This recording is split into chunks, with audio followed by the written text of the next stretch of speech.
할렐루야. 오늘 본문의 원래 초점은 이런 거예요. 유대인들이 예수님에게 묻습니다. 당신이 정말로 하나님이 보내신 자이고 하나님의 일을 하는 자가 맞느냐? 왜 그러냐면 예수님이 안식일에 누구 고쳤죠? 38년 된 병든 자를 고쳤어요. 당신이 정말 하나님의 종이고 하나님의 일을 하는 자라면 왜 하나님이 정해놓으신 안식일의 율법을 어깁니까? 라고 힐난을 하고 있는 거예요. 근데 예수님이 뭐라고 대답을 하시냐면 아버지께서 일하시니 나도 일한다. 아버지와 나는 하나다 라고 말씀하셨어요. 그런데 그 당시에는 감히 하나님을 아버지라고 부를 수 있는 시대가 아니었어요. 여러분, 하나님의 고유 성함이 뭐죠? 하나님의 이름은 여러 가지예요.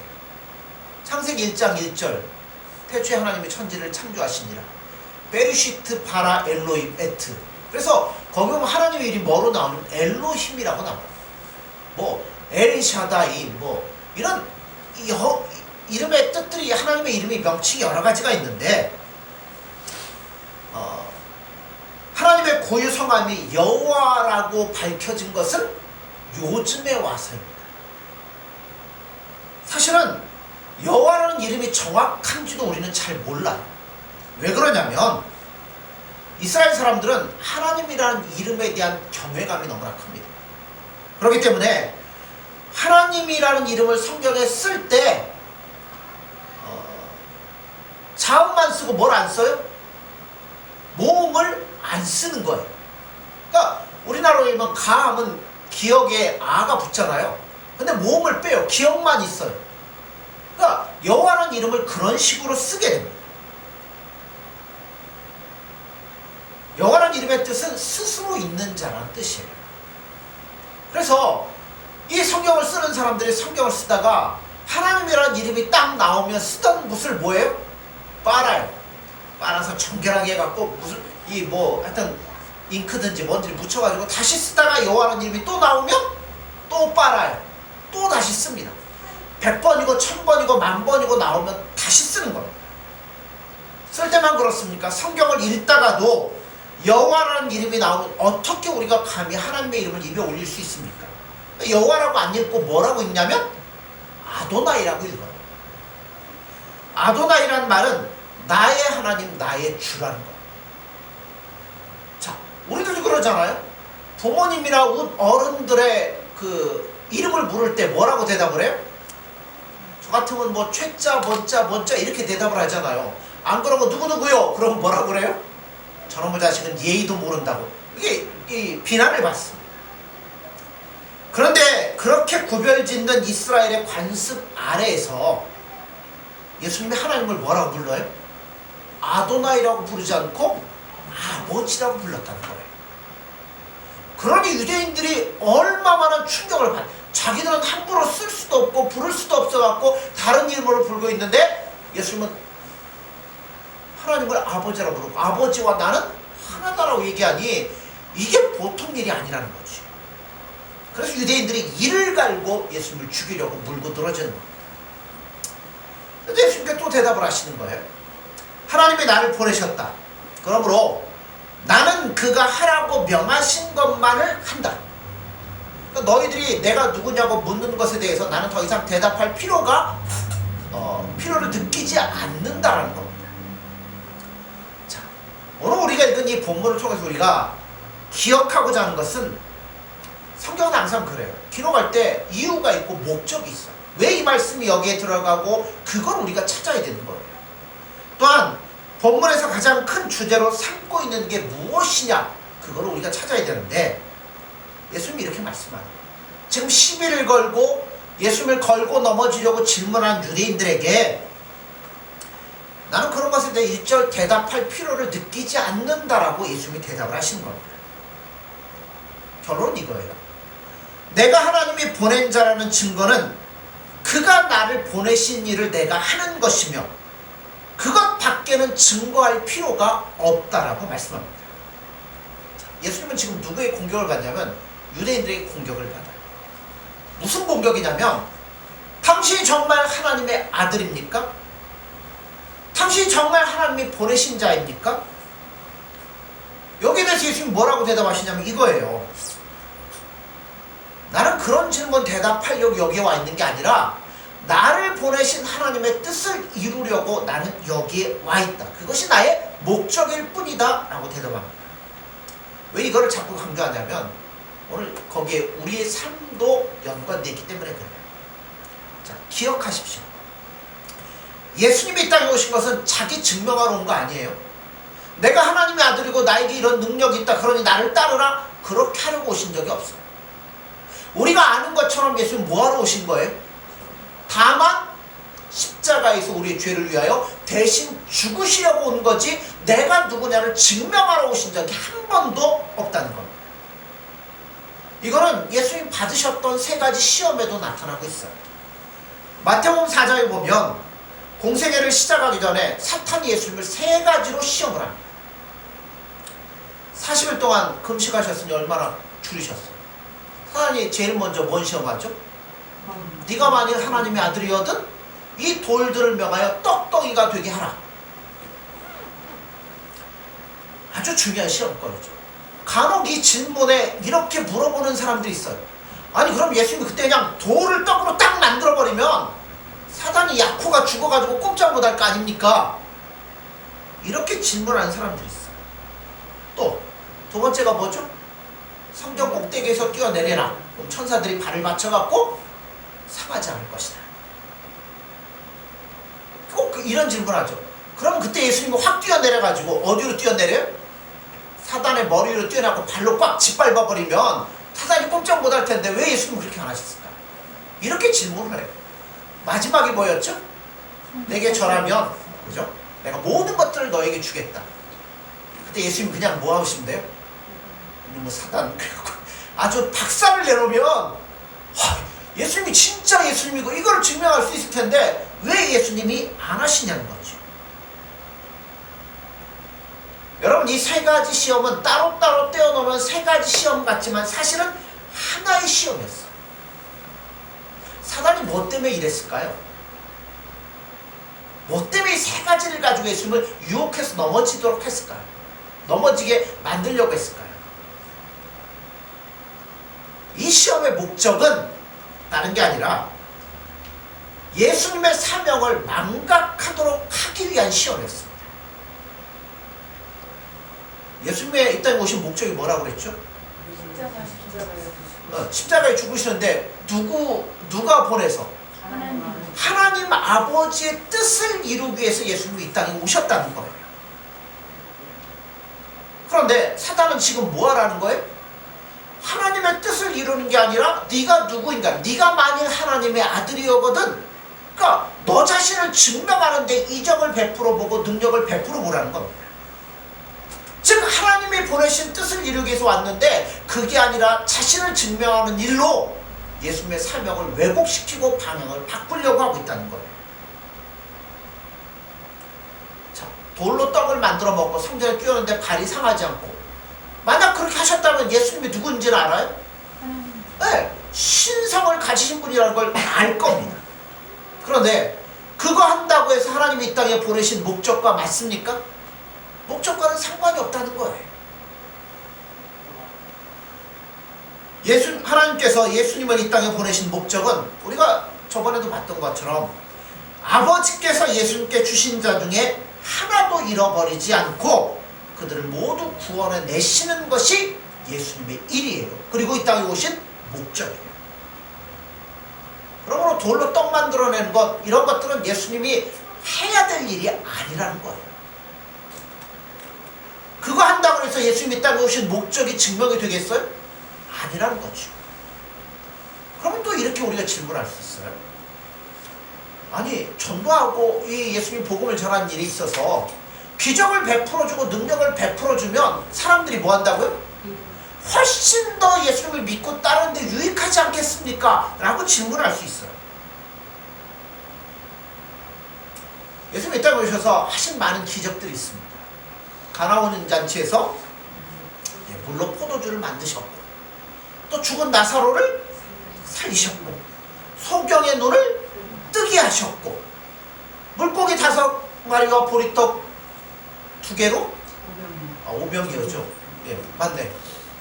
몇 명을 먹였죠?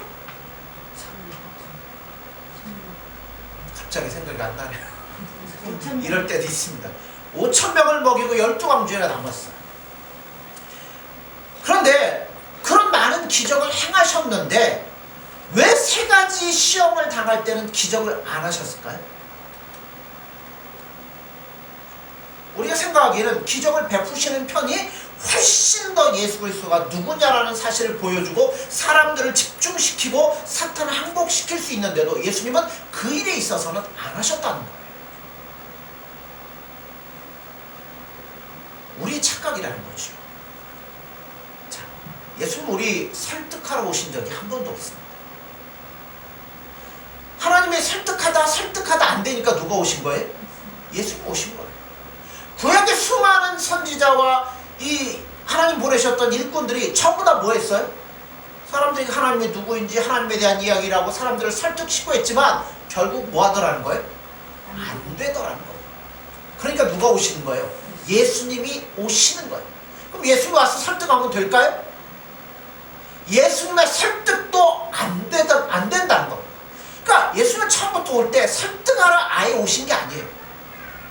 자신의 생명을 십자가에서 내어주시고 그 죽으심을 통해서 우리를 구원하시려고 이 땅에 오셨다는 겁니다. 여러분 우리는 설득한다고 예수님 알아먹는 사람들이 아니에요. 그러니까 최후의 방법, 어쩔 수 없어서 안 되니까 그 최후의 방법이 십자가에 죽으시는 겁니다. 그래서 예수님이 이 땅에 오셔서도 자신을 증명하신 적이 거의 없어요. 아니 아예 없어요. 자신이 누구라는 것을 증거하시거나 과시하시지도 않았습니다. 그럼 우리가 또 하나 의문점이 생기죠. 아니 그러신데 그럼 왜 가나에서는 이 물을 포도주로 바꾸시고 죽은 나사로를 살리시고 이런 기적은 왜 하셨을까요? 증명하신 적이 없다는데. 자, 보세요. 예수님이 하신 것들 제자들이 압니까? 옆에 3년 동안 따라다녔는데 몰라요. 그걸 어떻게 할 수 있냐면 예수님이 십자가에 잡혀가시고 십자가에 죽으시러 이제 끌려가시자 제자들 다 어떻게 했어요? 다 도망갔어요. 그리고 예수님 죽으시고 무덤에다 장사하니까 제자들 이번엔 어디로 갔어요? 전부 다 물고기 잡겠다고 다 떠나버렸어요. 그런 제자들이 무엇 때문에 돌아옵니까? 예수님이 부활하신 사건 때문에 돌아옵니다. 부활하셔서 12제자들 앞에 차례로 나타나십니다. 옛날의 일들이 생각나서 제자들이 돌아온 게 아니라 돌아온 시점에서부터 거꾸로 풀어나가기 시작하는 거예요. 아, 그때 예수님 하신 말씀이 이거구나. 아, 주님의 뜻이 이거구나. 왜냐하면 예수님의 그 십자가의 죽으심과 은혜로 말미암아 제자들의 눈을 띄워주시니까 비로소 그 모든 것들을 알게 되고 풀이하게 되고 깨닫게 되더라는 겁니다. 그러니까 그걸 위해서 미리 뭐 하신 거예요? 죽은 나사로를 살려놓으신 것도, 그죠?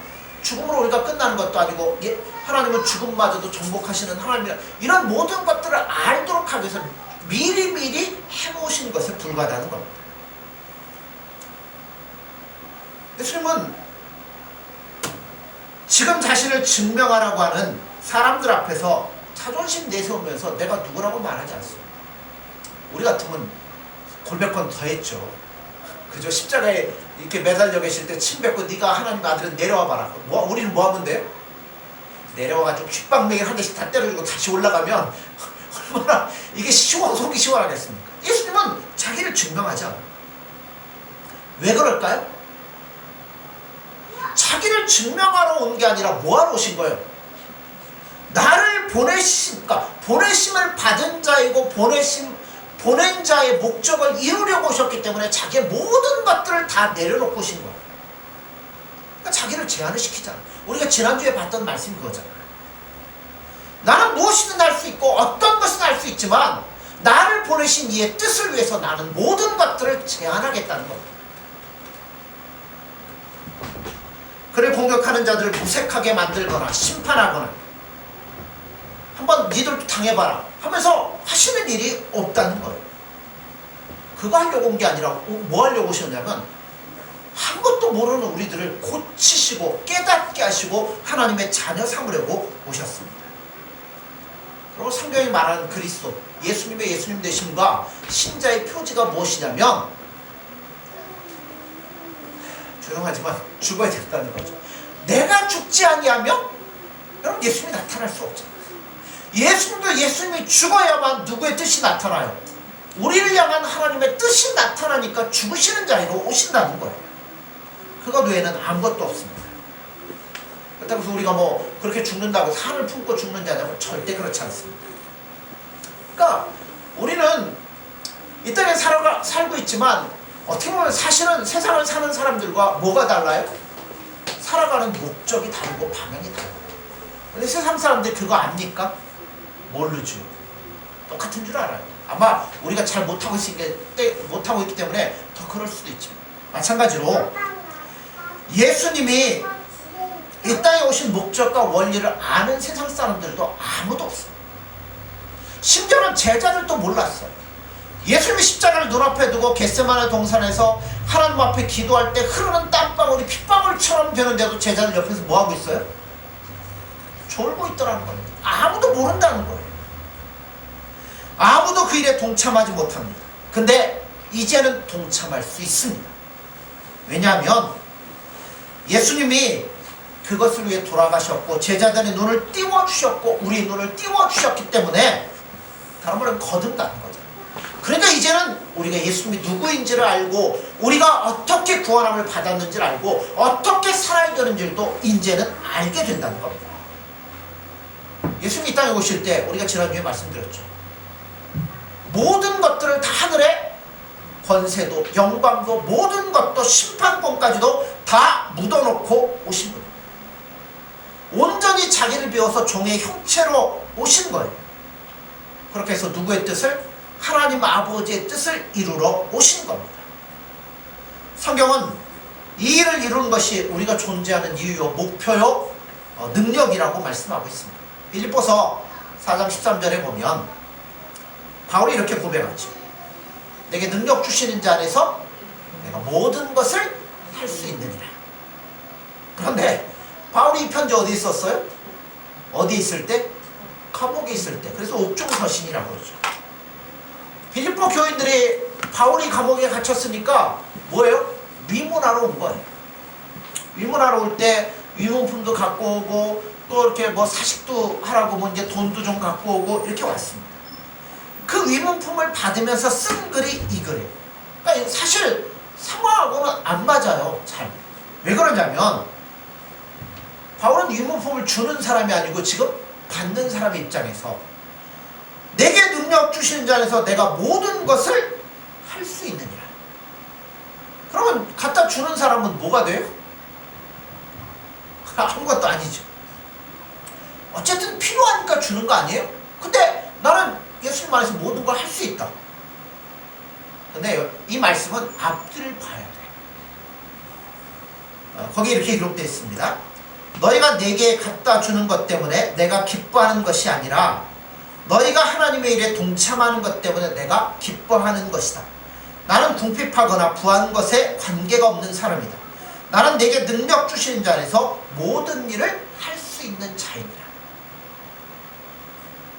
여기서 말하는 모든 것이라는 것은 모든 것을 가능케 하는 거예요. 그러니까 모든 것을 얻어내는 능력이라는 이야기가 아니에요. 능력이 있고 힘이 있어 모든 걸 한다는 게 아니라 어떤 상황에 처해 있든지 나는 거기에서 감내하며 하나님이 나를 부르신 목적을 나는 이루어 나간다는 거예요. 고린도후서 11장에 가면 바울의 생애가 기록되어 있습니다. 참 고생 많이 했어요. 거기 보면 40에 하나 감한데 40에 하나 감한 몇 대예요? 39대예요. 왜 하나를 감해요? 40대 다 맞았다면 죽을까봐 하나 빼주는 거예요.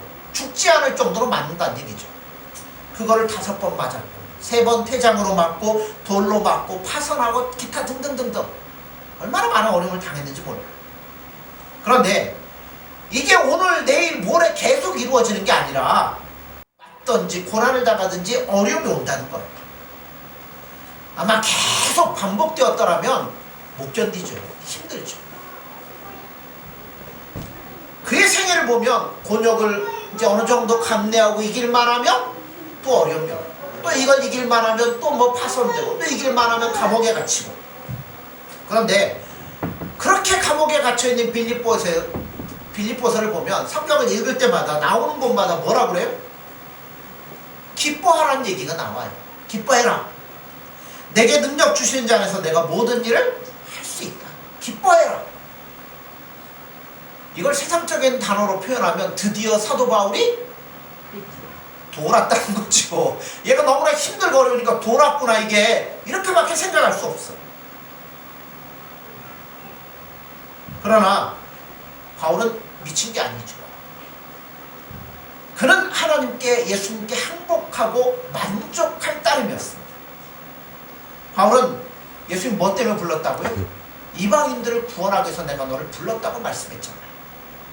그러니까 이방인들을 구원하는 게 바울에게는 뭐예요? 삶의 목적이고 존재하는 이유예요. 그것을 이루는데 반드시 돈이 동원되거나 아니면 다른 권세가 동원되어야 될 필요는 없어요. 돈 없어도 할 수 있어요. 능력 없어도 돼요. 바울이 고통과 곤욕을 당하는 것 때문에 하나님의 말씀이, 복음이 방해를 받거나 메어본 적이 있습니까? 없더라니까요. 바울은 이렇게 말하잖아요. 나는 메였으나 하나님의 말씀은 메인 적이 없다는 거예요. 바울은 가난하면 가난한 대로, 감옥에 갇히면 감옥에 갇힌 대로 복음의 사명을 감당할 수 있었다는 거예요. 그래, 내게 능력 주신 자 안에서 나에게 주신 그 일을 나는 다 이룰 수 있다는 거예요. 생각해 보세요. 우리 같으면 감옥 가면 뭐 하겠어요? 내가 예수님 믿었는데, 내가 예수님 뜻대로 이렇게 살아왔는데 나를 감옥에 넣으시다니. 그러면서 뭐 하겠어요? 자포자기의 낭망에 막 절망 이럴 거 아니에요? 근데 바울은 거기서 뭐 했어요? 전도했어요. 중재인으로서 양손과 양발이 묶인 채 양옆에 병사들 2명이 번갈아 지키는 거예요. 하루에 3교대. 몇 명이요? 6명이 꼼짝없이 지키는 거예요. 자, 손은 묶였고 발은 묶였는데 뭐는 안 묶였어요? 입은 안 묶였잖아요. 그러니까 뭐 하겠어요? 거기서 복음 전하는 거예요. 그 지키는 병사들에게. 나중에는 바울이 왕의 시위대에 호송을 받습니다. 자, 드디어 복음이 어디로까지 들어갈 기회가 놓였어요? 왕의 길까지 들어갈 기회가 생긴 거예요. 복음이 시위대로 들어갔고 그 바람에 복음이 왕족에게 전파되었고 드디어 로마의 황제 콘스탄틴 대제까지 뭐가 들어가요? 복음이 들어가면서 기독교의 문이 확 열리기 시작하는 겁니다.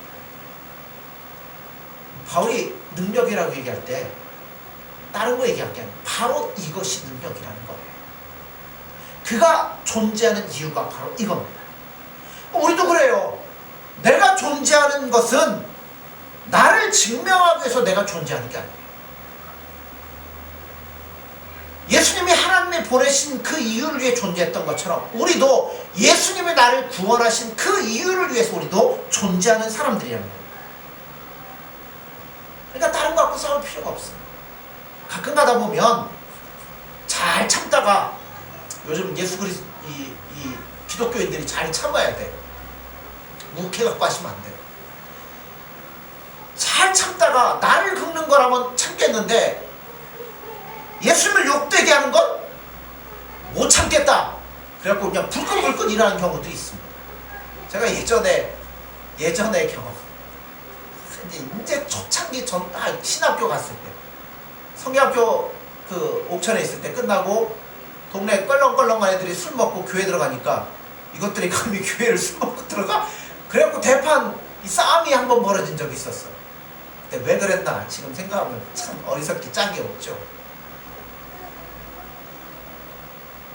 근데 여러분 우리는 혹하는데 누구는 끄덕도 안 하셔요? 예수님은 그런 일 갖고 끄덕도 안 하십니다. 예수님 얼마나 많은 모욕당했어요. 침도 뱉고 뺨도 맞고 채찍질도 당하고 네가 하나님의 아들이건 내어로 와봐라 뭐 이런 일부터 얼마나 모욕을 당하셨습니까? 근데 끄떡하지도 않으셔요. 자신을 증명하는데 자신을 증명해서 다른 거 안 하셔요. 어떻게 증명하냐면 그렇게 핍박하고 반대하고 손가락질하는 사람들을 뭐 하시는 거예요? 사랑으로 안으셔서 예수님 믿게 하심으로 예수님만에 항복하고 나오도록 만드시는 게 예수님 하시는 일이에요. 예수님께서는 어떤 것으로도 자신을 증명하지 않습니다.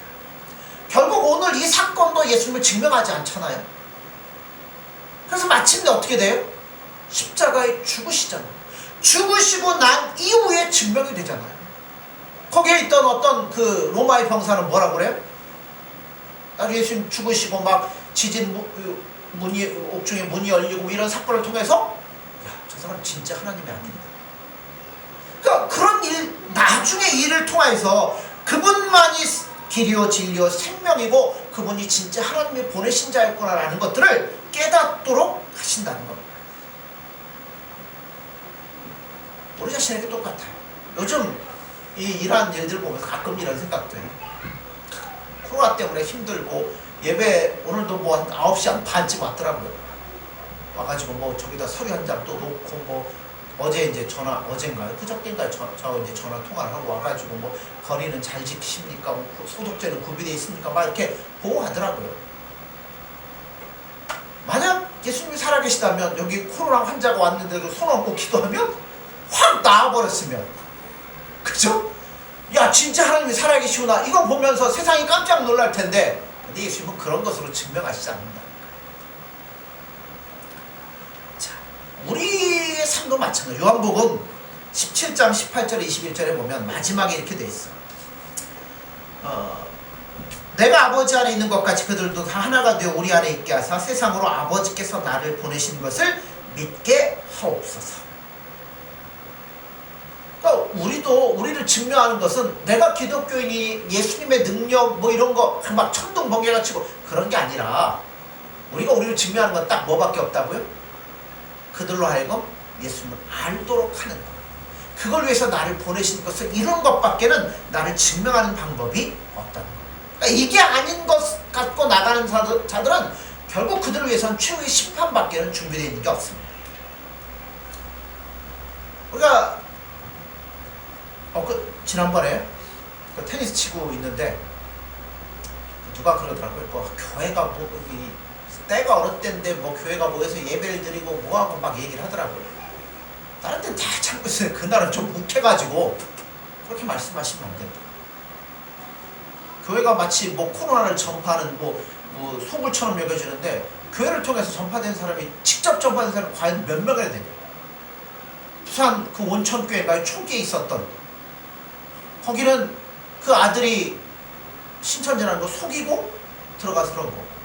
그 뭐 소금물 뿌리고 한 데는 거기는 교단에도 안 들어와 있는 교회라고 그래요. 그러니까 한국교회가 막 이단성이 있어갖고 지금 주시하는 교회 중에 하나. 그리고 다른 교회들 뭐 이렇게 하는데 보면 예배가 아니라 수련회 갔다가 있는 거고, 어디 뭐 이제 신천지 위장해갖고 들어와갖고 한 일들이 많더라고요. 그러니까 거의 교회를 통해서 전파된 건 별로 없어요. 이번에 또 뭐 나왔대요? 네, 만민중 뭐 성결교회인가요? 뭔가요? 이제로 거기도 문제 많은 데잖아요. 그러니까 예수님 이 일을 통해서 이단들을 죄다 뿌리를 뽑으시려고 드러나게 하시나 하는 생각도 들기는 하는데, 우린 그런 거에 대해 별 관심이 없죠. 그래가지고 화가 나가지고 나는 좀 쓴소리를 좀 했어요. 그러려면 공무원들도 다 하고 뭐 병원도 문 닫고 뭐 가게도 문 닫고 다 해야지 어떻게 이것만 하냐고. 교회는 일주일에 딱 한 번 예배 드리는데 그 1시간 정도. 그러면서 이제 좀 안 좋은 소리를 좀 한 기억이 있어. 제일 우리가 하고 싶은 얘기가 그런 것 같아요. 예수 믿는 사람은 뭐 감정도 없나? 그죠? 예수 믿는 사람은 무슨 봉인가? 보자 하니까 보재기 뭐 이런 얘기하면서 이제 그런 말을 하고 싶은 것들이 우리 속에 많이 있잖아. 그런 마음들이 우리 가운데 있어. 요즘은 모든 축복이 잘 되는 것에 기준을 두고 있는 시대가 된 것 같습니다. 그래서 예수 믿고 축복을 얻은 자는 병도 안 걸리고 직장에 쫓겨나지도 않고 어떤 낭패도 당하지 않고, 아들은 공부 대충 해도 1등하고 좋은 대학 가고 사업은 잘 돼갖고 돈은 벌리는데 쓸 데가 없어서 어쩔 수 없고. 여러분 그런 게 아니잖아. 이게 꼭 축복이거나 신자의 표지가 아닙니다. 신자의 신자된 증거는 딱 한 가지. 우리를 보면 뭔가 좀 깊은 곳에서 사람들이 뭐 해야 돼요? 마음이 따끔따끔해야 돼요. 아, 저 사람은 뭔가 좀 자존심도 없는 것 같고 욕심도 없는 것 같고 무슨 낙으로 살지? 근데 볼 때 뭔가 조금 우리하고 다르다는 게 보여져야죠. 행동을 얘기하자는 게 아니에요. 우리가 예수님 안에 있으면 그렇게 살아갈 수밖에 없게 돼 있어요. 예수님이 마태복음에 산상수훈 가운데 그러잖아요. 오른뺨을 때리거든 뭐 하라고요? 왼뺨을 돌려대라. 내 원수가 줄이거든 밥그릇 뺏어라? 아니죠. 먹여라. 여러분, 그거는 하라고 한다고 되는 게 아니에요. 진짜 예수님을 우리가 만나고 예수님 안에서 우리를 향하신 그 예수님의 뜻을 알게 될 때 우리가 사실 그렇게 못하죠. 그러나 그렇게 믿음으로 나아갈 수 있으리라 믿습니다. 그러니까 우리는 볼 때 좀 달라야 돼요. 그러니까 우리를 통해서 예수님을 보여주고 나타내야 되니까. 그런데 우리는 항상 뭐 하냐면 한번 뭔 일만 있어만 하고 우리가 예수님 믿는 거 뽐대를 한번 보여주겠다. 예수님이 그렇게 호락호락한 분 아니다. 이걸 한번 증명해보고 싶은 마음들이 뭐예요? 우리가 들 때가 너무나 많다는 거예요. 맨날 칼만 갈고 있어요. 결정적인 순간에 한번 빼보겠다. 요즘 뭐 그 네이버 같은데 이거 코로나 뭐 보다 보면 교회 관련 얘기 나오면 댓글 쪽을 내려가기가 겁이 나요. 하도 욕하고 뭐 이런 것들이 많아가지고 댓글 그런 쪽 댓글은 아예 안 보는데, 그렇죠. 언젠가 한번 예수님이 한번 칼을 뽑아가지고 이것들을 한번 해버리면 참 속이 시원할 것 같은데 여러분, 예수님 그렇게 하시지 않는다는 거죠. 우리가 무시당하고 멸시당하면 밤에 잠이 안 오잖아요. 교회 뭐 이런 일 뭐 얘기거리가 들려오고 교회에 어떤 이름들이 오락내락하면 막 속에서 불이 나잖아. 막 답답하잖아. 그런데 그런 알량한 자존심 싸움 예수님 뭐 하셨어요? 다 내려놓으셨어요. 오직 나를 이 땅에 보내신 하나님의 뜻을 이루는 것을 최선의 목적과 삶으로 바라보며 사셨다는 거예요. 마찬가지로 우리도 그렇습니다. 예수님은 그 일을 위해서 모욕과 멸시와 모든 것들을 다 참으시고 용서하셨습니다. 그러니까 오셔갖고 뭐만 당하기만 하셨어요. 지시게만 했고, 그러나 결국 예수님이 십자가의 죽으심을 통해서 예수님은 수많은 영혼들을 구원하시지 않습니까? 그럼 우리도 어떻게 해야 돼요? 그와 같이 살아야 돼요. 우리도 우리 증명하고 우리 뭐 나타내고 알량한 자존심 싸움 다 내려놓으세요. 그러려면 뭐 하셔야 돼요? 지셔야 돼요. 미랄이 땅에 떨어져 썩어야만 많은 열매를 맺는 것처럼 여러분, 우리도 예수님 안에서 나를 낮추고 나의 자존심을 낮추고 나를 사랑하시고 나를 부르신 예수님을 바라보면서 오직 그분만 의지하며 믿음으로 나아가셔야 돼요. 이제는 칼 다 집어넣으십시오. 온도 붙여갖고 다시는 안 떨어지게 그냥 다 내버리고 오직 우리의 삶을 예수님만을 바라보며 여러분의 평생에 죄송합니다 이런 표현 써서 당하시고 지시고 썩는 미랄이 되십시오. 그래야 우리가 예수님 안에서 온전한 열매를 추수할 수 있을 때가 분명 올 거라는 겁니다. 사랑하는 성도 여러분들, 오늘 우리에게 주시는 주님의 명령 바라보면서 우리 모든 것 다 내려놓고, 지금 교회가 막 핍박을 당하고 이런 일들이 벌어진다고 해서 막 화를 내고 하지 마시고 당연한 거예요. 그것 갖고는 예수님 증거 안 돼요. 우리 같이 맞서 싸우고 이런다고, 물론 여러분 동영상 들으신 거 있는지 모르겠는데 어떤 분이 정세균 총리 거기에 전화를 해가지고 현 상황에서 막 이렇고 저렇고 얘기를 막 하시더라고요. 들으니까 속은 시원하더라고요. 들으니까. 그런데 여러분, 그거 한다고 바꿔지는 거 별로 없을 거예요. 여전히 똑같을 거예요. 우리는 그것보다 더 중요한 거예요. 우리를 부르신 예수님의 뜻이 무엇인지, 어떻게 살아야 되는지 그걸 바라보며 더욱더 열심히 예수님 의지하며 사랑하며 나아갈 수 있는 저와 여러분들이 되어지기를 간절히 소원합니다. 기도하겠습니다.